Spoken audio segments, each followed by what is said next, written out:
Sound stock, मतलब बहुत सारे ऐसे वेबसाइट्स हैं। मान लो अगर तुम गिटार बजाते हो, मान लो तुम कीबोर्ड्स बजाते हो या कोई भी इंस्ट्रूमेंट बजाते हो, मतलब मान लो तुम्हें म्यूज़िक पसंद है। जब आजकल तो बहुत लोग बचपन से म्यूज़िक सीखते हैं ना, बहुत कुछ सीखते हैं। मान लो तुम्हें म्यूज़िक पसंद है, तुम गिटार बजाते हो या कोई भी इंस्ट्रूमेंट बजाते हो, तो उससे तुम साउंड रिकॉर्ड करके तरह तरह के साउंड्स, तुम्हें थोड़ा सा ये थोड़ा देखना पड़ेगा कि किस तरह के साउंड्स बिकते हैं, कौन कौन सा मतलब ज़्यादातर लोग खरीदते हैं या कैसे वो साउंड्स बनाते हैं। बहुत सारे ऐसे वेबसाइट्स हैं, तुम अगर गूगल में सर्च करोगे तो तुम्हें आराम से मिल जाएगा कि कहाँ पे साउंड्स बेचते हैं। ठीक है, तो तुम वहाँ जाके उस तरह के साउंड्स तैयार करके उसको बेच सकते हो। ठीक है, बहुत सारे तुम ट्रैक्स तैयार करके बेच सकते हो।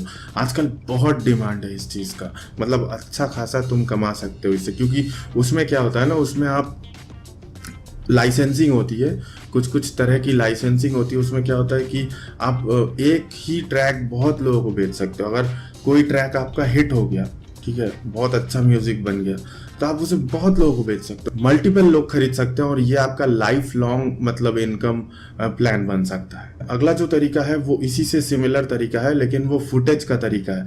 अगर आपको मतलब जैसे वीडियोग्राफी पसंद हो, मतलब समझे ना, बचपन में जो है 10वीं जन्मदिन में पापा ने कैमरा गिफ्ट में दिया था, अगर तुम्हारे अंदर ऐसी कोई चीज़ है, कैमरा लेके घूमते रहते हो इधर, कुछ भी खींचने के लिए बहुत सारे फुटेज लेते हो, तुम्हें वीडियोग्राफी पसंद है, जगह जगह जाके ट्रैवल करके जहाँ भी घूमने जाते हो मम्मी पापा के साथ या शहर में कहीं भी कुछ भी तुम फुटेजेस लेते रहते हो, तो तुम इस तरह के फुटेजेस अगर लेते हो, उन्हें स्टॉक करो। स्टॉक करके बहुत सारी ऐसी वेबसाइट्स हैं जहाँ तुम उन्हें सेल कर सकते हो।